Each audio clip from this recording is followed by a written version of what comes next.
Case. Panigurado, may mga bago balasan na naman ang Onyx. Ano kaya ang gagawin ni Coach Tic-Tac para labanan ang mga iyon? Banning phase ay patapos na, mukhang dalawang brusko ang tatanggalin ng Onyx. Meanwhile, ang Echo naman ay magtatanggal ng position 4 and 5 picks. More on utilities ang inalis talaga dito ng Echo. Kasi pinaghahandaan nila si Super Prince. Nung last season kasi, di ba, nagulat tayo na itong mga rookies na ito, sophomores na ito, kahit kinaya nila na makipagsabayan. And actually, parang nung nasa parte pa lang tayo ng first weeks, parang sila pa yung umaangat nun, di ba? Bruno is open, pero baka Valentina ang unahin ng Echo. Ayan nga, Valentina ang uunahin ng Echo. At ito na nga ang nagiging trend for Echo. Kahapon, ganito din ang kanilang ginawa, kundi Fredrin Valentina ang kanilang uunahin. Ano kaya magandang response para sa side ng Onyx? Do they get a Super Friends hero agad-agad? Like Claude, for example. Ay tingin ko pwede rin naman din unahin yan. Yung Terizla ay isa sa mga priorities din ng Onyx sa team. At alam naman natin, pasok din talaga to sa metagame. So that could be the option. At yun, Ayan na nga, lumabas na si Bruno at ninakaw na rin ang Joe. Ang tanong dito, mag-Joe M4 skin ba ang Onyx? Pwede. Actually, maganda ang animations ng maganda animations at saka naman. magaan, di ba? So, let's see. Pero, instantly, Martis ang kanilang kukunin para sa Echo. Maybe sa ngayon, baka i-consider na ng Echo na kumuha na ng... Oh, okay, Terizla muna. Oy, Antipolos Pride, Carl. Grabe. Batang Antipolo, sumasaklolo pala to si Sa mga hip-hop no? Grabe. kabilang pala to sa mga Rizalians. Sa mga- Shoutout sa mga Rizalians. Uy, ikaw din Rizaleño. Rizalian o Rizalian, halatang hindi taga Halatang hindi Antipolo. taga Rizal. Ito Pag sila. malapit ka nga sa Maynila, Antipolo Club Manila ka lang. Diba? Ito, Rizaleño. si Wolf, tried and true. Laking Antipolo. Binangonan. Binangonan siya. Binangonan. Binangonan's finest yan. Antipolo ba rin ba yung Bingano? Hindi. Hindi, magkaiba na Rizal. yan. Magkaiba na pala yun. Oh. Uy. Isa din akong Riza. Ay! Oy, si Joe! Joe! Si Joe! Joe. Paano po yung Joe? Paano yung sapak ni Joe? Shunpo nga, shunpo nga. Isa pong Shun po. Isa po. Shunpo. Kuya, please. Shunpo lang. Isang Shun po lang. Ayan. Thank you, Kuya. Okay lang. Nagtampo si Kuya Joe. X-Borg ang magiging pick ng Onyx dito. Ilang beses din nating nakita ang X-Borg. Yep. Mukhang sumisikat na naman ang para tayong bumalik ng Season 7. Yeah, kapansin-pansin din mga suppressed heroes ang inalis na kagad. Sinunod na nila dito ang isang Franco, na isa rin sa mga naging priority heroes ng kupunan ng Echo rito, na alam naman natin kung gaano kalupit si JP gumamit nito, di ba? Isa pa to eh. Sikat din daw. Si Idol Raf. Si Si Idol. Idol Raflesia. Ay, Iyain. ay, pogi. Echo daw. Echo. Ay, isa pa po. Pa-confirm lang po Ano ng nga, inyong ano sinabi. Ano po yung nasa kamay niyo po kanina? The classic. The classic. Oo. Raflesia, mga kaibigan. Ang dami nating guests ngayong araw no, kanina dito si Doggy. So ngayon parang every team merong malupitang supporter doon sa crowd. Pati si Miko Phobia kanina na doon para sa Smart. Yup. Sa mga classics. Uy, maganda yung band dito ng Gort. And of course, the Gort is used na ngayon laban sa isang Valentina dahil lamang lang siya dun sa may laning stage. Maybe kailangan ng Nook Mage ng Onyx, siguro mga Farsa or Eve. Wolf, pag-uusapan natin yan maya-maya Sige. lamang pero may 2-0 din sa side ng mga Onyx. Tama bang ang term kung tatawagin natin Onyx Girls? Hindi ko alam. Tanongin natin si Jumps later. Mamaya, Kanyang birthday tatanungin boy. natin. Oo. Kailangan kasi tama ang labeling. Tama. Tama Baka ka may dyan. branding yun eh. Baka may branding. Di ba? Pero iniisip ko dito, di ba? Kung maalala nyo, yung Season 9, Baksha ay isa rin sa mga pinapriority. Pero tama ka nga, Wolf. Warsa muna ang uunahin nila para kahit papano may sagot na sila kung ano mang marksman ang ilalabas dito ni Benny. And nakita nga yung natin, bilis. no, bumibilis na ang ating draft. Brody ang magiging marksman ni Benny Cutie. And looking at the stats na nasa screen natin ngayon, ano ba ang mga major differences na pwede nating ma-expect, Wolf, para sumaglit lang eh. In terms of composition na lang ang ating tignan. Siguro kailangan talaga ng frontliner para sa Onyx. So, para mag-start sila ng teamfight nila. Malakas yung teamfight nila with Farsa and Export. Pero parang yung jungler na hanapin mo dito, yung kayang sumabay sa Martis. At the same time, Taki. So back siya siguro. Pero syempre, knowing Ryzen, baka mag-Lancelot na tank siya. 'Di ba? Parang Semi-tank. ganun niya Tama. kasi, or semi-tank. Tama. Yung naka-endless battle o kaya Thunder naka-Thunderbelt. Belt. Yes, Yun yung that's mga right. malupitang semi-tank slot. Ay, tama. Semi-tank slot. Oh. Semi-tank slot na madalas din nilalaro Kaya ni Ryzen. pag ano kasi, kapag si Ryzen na naglalaro, maiisip at maiisip mo talagang hero na yun. Kasi siya yung isa sa mga nagpauso. Kung hindi man literal na siya yung nagpauso. Taga-etibak pala to si si Ryzen. Funny Funny ng ng silang. Oh. 80 bucks. 80 bucks. 80 bucks. Oh, diba? Of course. Mga shoutout sa mga taga-Ansnat dyan at Roocab. Ano yun? Bacoor. Bacoor. Okay. Oh, diba? 80 Oo. bucks. 80 bucks. Bacoor pala yun. Pero again, Oo. exciting to see no na itong Lancelot ay muling mahahawakan ni Ryzen. Kahapon nagamit niya rin ito and doon nga lumabas yung hybrid na assassin na Lancelot na ito. Pero yung audience prediction, no? 58% para sa Onyx. Ang ating audience prediction na brought you by our official telco partner, which is Smart. Na grabe, ang world champions ang usapan natin dito. Yep. Pero ang audience ay naniniwala na Onyx ang makakalamang sa best of 3 na to. Malapit na magsimula ang game number 1 of this best of 3. Ano pa may expect natin dito sa early game? Early game. Should be fast para dun sa Lancelot. Alam naman natin, mabilis siya. Pero yung Martis, ang gusto ko malaman dito is ano yung naging choice ni Mr. Carl Tizzy. Ang chika sa atin ngayon ay nag-damage build ulit siya. So, ang kakailangan dito na pwedeng expectations ay gumawa ang play ng Echo para makipagsabayan when it comes to kills. Oh, at nakita nga natin no na mukhang nakakilling spree nga si Idol Carl na magagamit din niya maya-maya lamang. Kung babalikan natin ang first performance niya in this Martis ay nakapag-snowball siya. Umabot ata ng 5-0 or 6-0 ang kanyang stat line during that time. Yeah, sobrang linis at naging maganda talaga ang naging performance ni Carl Tizzy. Pero may mga pag-amba ng ginagawa dito si JP. Gusto ko yung yung pagiging aktibo ni JP at ni Sanji.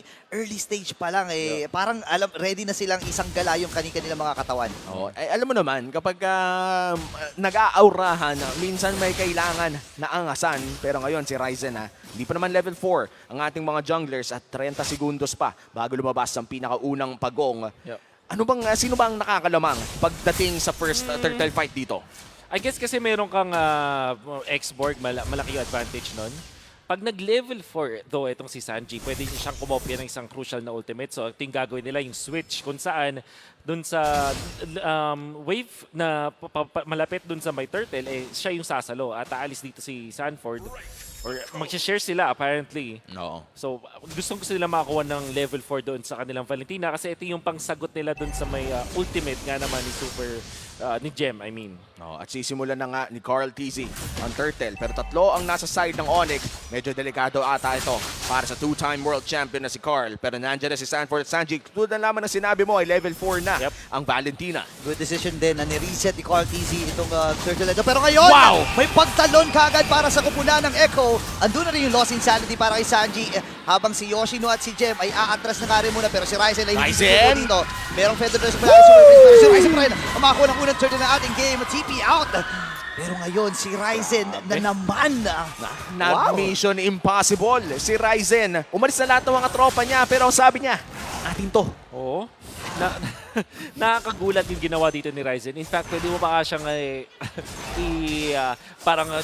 pwede mong pagalitan kung coach ka, di ba? Kasi parang na-late siya na dumating. But I think yung Onika, maganda yung understanding nila dun sa nangyaring clash there. Kasi ginamit na nung Echo yung lahat ng mga spells sila. Penalty zone, tapos yung ulti ni Valentina na kinopya niya yung sa X-Borg. So, technically speaking, ang Echo ay wala ng team fighting tools afterwards. So, ang ginawa na lang ni Ryzen, tinake advantage niya yung pagiging Lancelot at nakuha pa niya yung parang 50-50 na lang niya. Knowing na wala ng stuns para sa Echo afterwards at wala ng team fighting tools, parang nagkaroon siya ng konting leeway at nag-pay off yung kanyang pagiging yung kanyang gamble dun sa time na yun. Hindi man nakakill doon si Super Prince ay maraming natikman na feathered airstrike ang gold laner ng Echo. Pero mukhang magkakaroon na ng small exchange dito sa mid lane.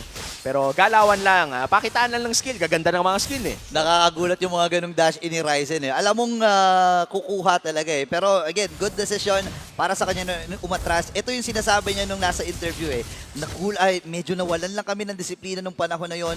Yung laban nila against sa RSG kahapon at ngayon mararamdaman natin unti-unti nilang binabawi ngayon yung about sa disiplina and about doon sa mga engagements na ipinapatalo nila. Pero katulad ng kahapon, no, umabot ng 8 minutes before our first blood, and to think, Echo ang kanilang kalaban ngayon at hindi pa tayo nakakita ng unang dugo sa laban na to ay talagang medyo weird para sa akin kasi nasanay na ako sa Echo Express na 30 seconds pa lang, may Yeah. patay na. I guess dahil dun sa fact na hindi nila nakuha yung first turtle. Alam naman natin kapag nakuha mo yung first turtle kasi meron ka ng extra shields and Echo, lagi nilang tinitake advantage na yun.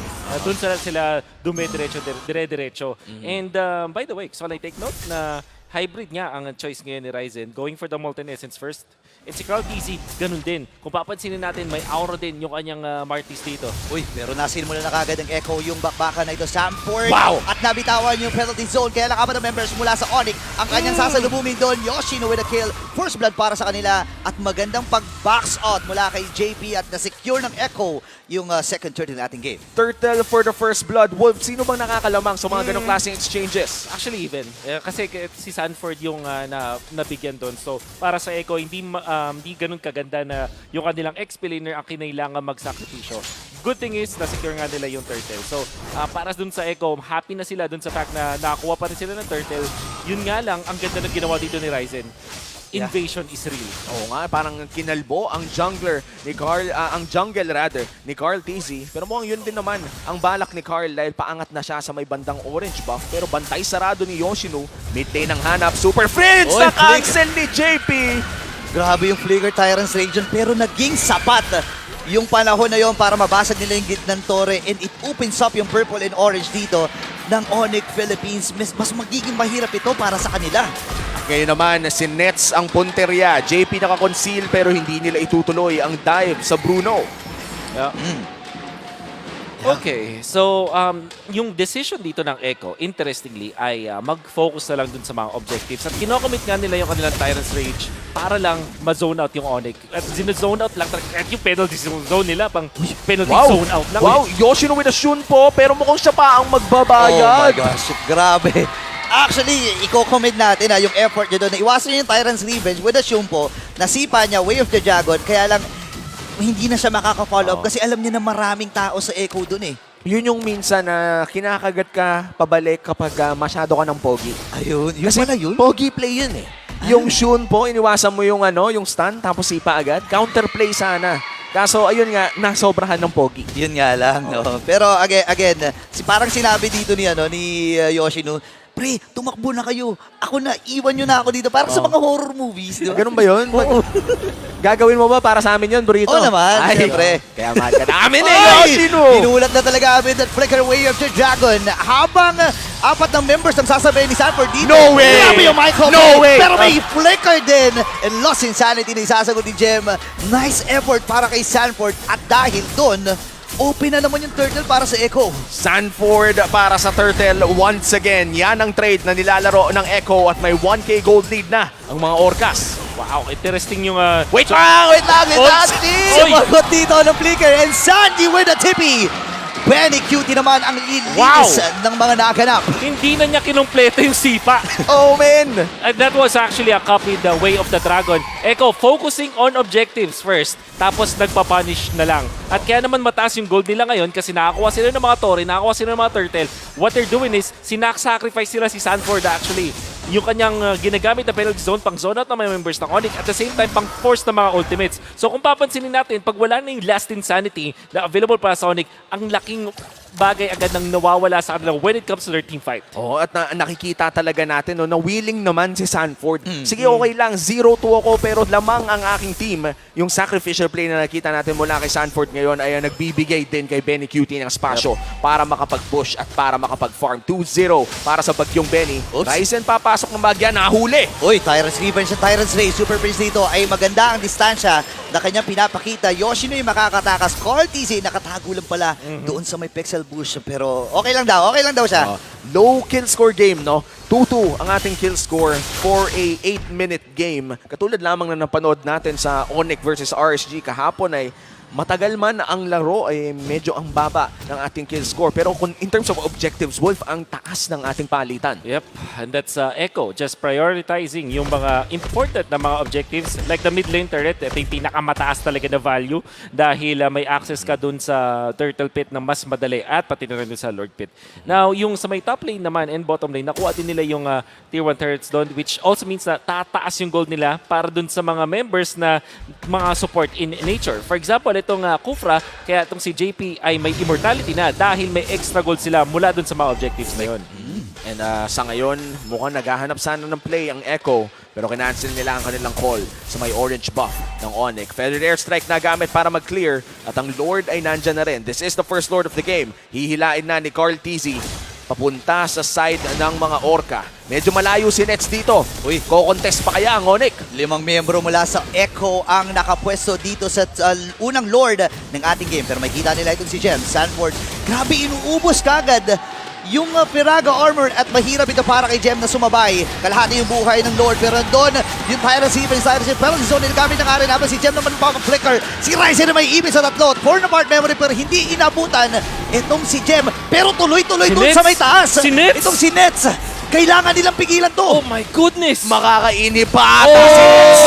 Sanji ngayon mukhang papagsak pa with the outplay. Nakikipagsabayan dito itong si Nets. Yung mga No sipa way! at mga No way! pero may ipit siya sa tatlong members mula sa Echo. Wow! Wow lang talaga, Nets! Ginagawan ng paraan ang mga problema ngayon ng Onyx. At nakita niya, pag naiwan sa kusina ang isang Bruno, Grabe. napakasakit ng damage. 700 per hit dun sa mga tore. Napansin naman natin. Tapos, kaya pang makapag-eliminate ng mga heroes ng Echo. At kung iisipin natin, lamang yung Echo ng 900 gold. Pero dahil nawalan sila ng inhibitor, yung lane sa may top lane ay naturally papabor na ngayon sa Onyx. And ang ano dito ay level 1 Lord to na madaling matutunaw ng isang Farsa composition na may X-Borg din. Para masulit ang Lord na to, kailangan makaisa o makadalawa o mas okay pa nga kung maka-inhib ang Echo. Pero mukhang magpo-focus muna sa Lord ng Onyx. And ang pinagkaiba nito, permanent damage ang nangyari sa side ng Echo. Yeah, Exactly. kumbaga mapapaisip din ng Echo dito noon para sa mga 5v5 team fights kasi open yung top lane nila at kailangan nilang i-prioridad or bigyan ng prioridad yan kasi nakita natin yung split push na ginawa ni Nets. Pwedeng maulit yun. And item check, hatid ng FWD, Life Insurance. Ano bang nagpapasakit dito kay Nets? Naka-Malefic Roar na kasi. Kaya pala. Tapos naka-Haas Claws na rin na nagdadagdag ng sustain. Talagang hirap patayin nito ni Nets. Even in a 2v1 scenario, inamuntikan pa yung isa kung dito mating sila, Carl. Every time na paisa-isa kayo dun sa isang Bruno, lugi talaga. Kailangan talaga buhos. And sinasabi natin sa Keys to Victory na kailangan mag-watch out dun sa mga flanks ni Sanford. Unfortunately, yung hero niya hindi masyadong pang-flank. Medyo pang front to back. Etong Terizla, siguro yung pinaka-flank na niya kapag naagamit siya ng flicker with the penalty zone. But technically speaking, hindi siya masyadong problema para kay Nets. Ang kailangan lang gawin dito ni Nets ay gumamit ng kanyang Purify or kung sakaling gusto niya magtipid, daanin na lang sa positioning. And the thing is, may frontliners naman ngayon para sa Onyx. And looking at our gold lane matchup, talagang ito yung kailangan nating panoorin as we enter the late game. Dahil parehas late game insurance ang nakikita natin sa Echo at Onyx kung saan may Brody versus the Bruno. Pero mukhang nauna yung BR, yung simula ng pangalan. Yeah. And gusto ko lang sabihin dito. Sino yun? Sino doon sa dalawa? Wait lang. Napaisip din ako. Pero going back doon sa sinasabi ko, no, gusto ko lang sabihin na parang hindi mo maramdaman, no? By the way, a debut game ni Yoshino at ni Jem dito sa araw na ito. Pero hindi mo maramdaman yung jitters. Alam mo yun, kasi parang normal yun sa mga bago, di ba? May mga jitters talaga. Pero parang sobrang confident ni Yoshino at ni Jem. Mas nalo na si Yoshino. Oo. Si Yoshino nga, Tapak, sinasalo. good match. Hindi dadadge niya, soon po. Tapos may kasamang sipa. Pero tingnan natin kung magiging sapat pa yung mga ganong klaseng play as we enter our second Lord of the game. Luminous Lord na to, Uy! si JP. Medyo masakit yun. Napagamit na ng Tyrant's Rage. Feeling ko, go signal nila para sa Onyx na makipagsabayan. Walang setup. Pero yung Predator Strike, look at that.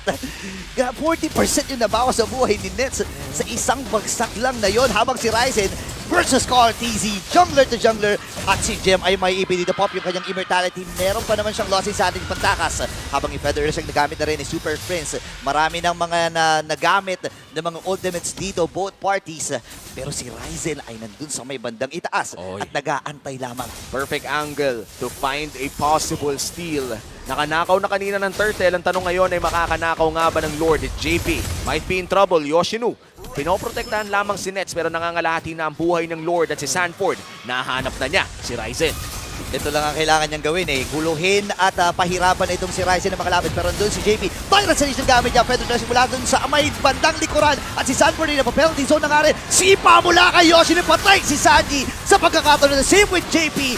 Umuti-uti na Sanford! nga pero makakabawi din. Nets ay mamamatay ngayon. Si Carl TZ ay mawawala na Sanford sa likod! Si Ryzen at sumabog dito. Isa pa! Oh my gosh, First 4 game. members. Mag-isa Tumama. na lang. Isa na lang. Ang kailangan nilang habulin dito, Sanford versus 3. Pero tingnan nyo sa may bandang itaas, may Oo. ginagawa si Ryzen. Exactly. Tapos, pipigilan lang ni ano. Hindi Oo, ata ni nila Barca. pausin! Endable na ba ang sigaw ng Onyx dito? Oh my God. Oh my gosh, hindi nila pauuwiin. 7 seconds, 5 seconds para kay JP. At Is it over? nagbe-base lock na. Ito Sandy! si Ryzen. Onyx Philippines. Sandy! Hindi Oy! pa tapos. Hindi. Oy! Isisigaw na ang mahika ng Onyx. And that winning moment is brought to you by our official sponsor, FWD Life Insurance. Ryzen finishing that game. Remnants ng former Banana Split. Pero this time, in a much more electric fashion.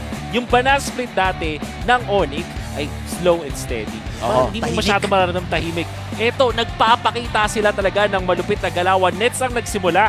And then it was eventually Ryzen na tumapos. Wow. Pero masasabi natin doon, nako, napakagandang team fighting mula doon sa side ng Onyx Philippines, particularly doon sa last Lord fight. Si Sanford, sinabi natin na hindi masyadong pang-flank yung hero niya, pero ginawa pa rin niyang, gawan pa rin niya ng paraan. Oo. Naana pa rin niya yung backline, sa patay pa rin niya doon si Nets, nakakuha pa siya ng double kill, kaso yung mga nasa harap, doon na nalugi yung mga members ng Echo. Yeah. Doon sila naubos. Isa rin sa mga kapansin-pansin, hindi binigyan ng pagkakataong sumapak itong si Sanji. Kasi nung nakita siya ni Yoshino, sinipa kagad at diretso sa tabi ni Super Prince. At isa yun sa mga naging rason, bakit nabawasan sila ng damage output? And alam naman natin, base dun sa oras at sa mga kits na meron na itong si Sanji, puputok talaga kapag nakombohan niya di ba? And to think, debut game ni Yoshino Grabe. at ni Jem. At ang kanilang tinalo ay ang M4 World Champions That's right. na Echo. It is such a big achievement na makaisa. Paano pa kaya kung makadalawa? Pero syempre hindi basta-basta magpapabagsak ang mga Orcas. Ano bang adjustments ang pwede nating makita entering game number 2 for Echo? Ayun, siguro ibaba na nila yung mga heroes ni Nets, particularly dun sa may Bruno. O kaya kunin nila kasi alam naman natin, Echo. Yeah. Pinaprioritize nga nila. Kaya naman, nung nagkaroon ng draft, mismo ako nagsabi, Bruno is open. Pero Valentina yung pinili nila. Knowing Echo, hindi nila hayaan na gawin yun. At panigurado, no, hindi lang naman Bruno ang mga pwede natin pag-usapan dito. Dahil hihimay na natin ang game number 1 kasama ating analyst, Wolf. Kano muna? Yung ginawa dito ng Onyx Philippines ay pinaramdam nila sa Echo kung paano nga ba ang pakiramdam kapag nagagawan sila ng mga ganong klaseng split push, nirerekta yung kanilang base. But this time it was a two-part na scenario na ginawa ng Onyx Philippines. Una, yung ginawa muna ni Nets. Nung nakakuha siya ng pag-push sa may torre, nung busy ang side ng Echo sa pagkuha ng Lord. At pangalawa naman, nung tinapos ni Ryzen on this tank slot or semi-tank slot, 2-0-3 yung kanyang performance overall. At kung papansinin natin, nag-damage build siya dun sa kanyang emblem set. Sabay kuha ng Guardian Helmet, pati ng War Axe after the Molten Essence, and of course Thunderbelt. Kaya naman nahahawakan pa nila yung mga objectives. Very commendable ginawa dito ni Ryzen. Unforgettable na yung pagnakaw niya dun sa first turtle ng ating laban. Additionally, yung pagtapos niya dun sa laro, nakita niya na meron siyang free pass papunta dun sa may backlines nung natira na lang doon si Sanford at nakakuha pa siya ng push afterwards. Definitely, yung Lord Dance na nakikita natin mula dito sa Onyx Philippines na minaster nila at ipinakita nung kanilang unang serye kontra dun sa RSG ay makikita pa rin natin ngayon. At against sa top team like Echo, napaka-commendable yung kanilang ipinapakita. So first first turtle, nagamit na lahat ng ultimates ng Echo, biglang nagkaroon ng free pass si Ryzen para nakawin yung turtle. However, Echo nakakuha ng mga agad pag-push. Sanford na nabibigyan palagi ng side ng Onyx ay nagsasacrifice para makuha ni Cartesi yung mga turtle at magkaroon ng magandang snowball. And of course, Yoshinu, napapanish ng Echo na masasabi natin na magaling talagang mag-force out ng mga mistakes. Kasi si Sanford once again, tanking dagak mula dun sa Onyx at ang immediate decision dito ng Echo ay mag-focus na lang dun sa objectives. Sanford just buying enough time para makakuha ng uncontested na turtle. But in comes part 1 dun sa plano ng Onyx, dun sa kanilang mission impossible. As Nets ay makakuha ng isang kill, isang tore, and almost getting yung second kill. Buti na lang maraming members doon ng Echo. Lord Dance mula doon sa may Onyx as Echo already controlling this at 14 minutes. Punishing dito si JP. Bibitawan ng Echo yung Lord pero nandun pa rin si Ryzen dahil nga naman naka-Guardian Helmet siya. Kaya niya magstay doon sa may Lord fight. Habang si Sanford ay busy doon sa may likod. Sila Benny Cutie and the members of Echo ay biglang hindi nagkaroon na ng way para mag-tank. Kasi nga naman si Sanford at si Cartesi ay nakafocus doon sa pagpunta sa may backlines. And of course, Ryzen just finishing it up. If anything, maganda naman yung idea dito ng Echo na mag-focus dun sa pagkuha ng kill doon kay Nets gamit si Sanford. However, wala silang additional afterwards. Doon na sila unti-unting nabigyan. Walang nakasabay kay Sanford, essentially speaking. And Benny Cutie and Sanji, dahil nagamit na nila yung kanilang ultimates, particularly on this Valentina, wala na silang magawa afterwards. And you have to give it to Onyx really dun sa kanilang two-part na mission impossible dito sa game na to. And that was started by Nets. And very commendable yung dalawang core players dito ng Onyx na na-retain nila mula dun sa Series 1, Ryzen at Nets. Sinabi nila na handa na sila ngayong season at nakachamba lang yung kanilang nakatapat nung sa una nilang pagkatalo at mukhang medyo pinuprove nila sa atin kung bakit nga ba feel nila yung confidence nila ay mataas na. Onyx Philippines, very important victory against Echo at makikita natin na itong si Nets kahit 1-2 ito yung kanyang KDA, importante pa rin yung kanyang naipakita. You really have to also take note of the other members of Onyx, however, dahil itong si Super Prince sobrang crucial ng kanyang paggamit ng feathered airstrike or pag-keep ng kanyang feathered airstrike in this game dahil naging crucial to doon sa pag-chunk down doon kina Benny Cutie as well as doon kay Sanji. And that's also true for the export naman mula kay Jem na nakita natin na kahit first time niya maglalaro dito sa MPL Philippines ay solido pa rin. No jitters whatsoever. Hindi siya nagpadaig kahit ang kanyang katapat ay si Sanford. Imagine how difficult it must be. Well, technically speaking, lamang naman siya dun sa hero when it comes to a 1v1 matchup pero hindi pa rin natin nakita na nalugi dito si Jem. In fact, maganda yung kanyang performance all throughout. Echo already winning in this game. Nakakuha na sila ng Lord at sila na yung nakakuha ng macros. In fact, sa aking mga notes na nakalagay dito na check na nila yung mga keys to victory na mag-force ng errors doon sa side ng Onyx. Yun nga lang, biglang sila pa yung nakaramdam nung split push na nakita natin. And definitely, yung unang beses na nakawan sila ni Nets ng Torre dun sa may top lane, dun na agad nagsimula yung kanilang downfall. And you have to take note of how Echo was able to get the early stages dahil dun sa ginagawa nilang pagsakripisyo dun kay Sanford, nakakuha sila ng mga tore, nakakuha sila ng mga turtle, nabibigyan nila ng extra farm yung kanilang mga important na heroes. Kaso nga lang, in the grand scheme of things, dun pa sila nalugi sa split push na nakita natin mula sa Onyx. And for all of you guys out there, if you want to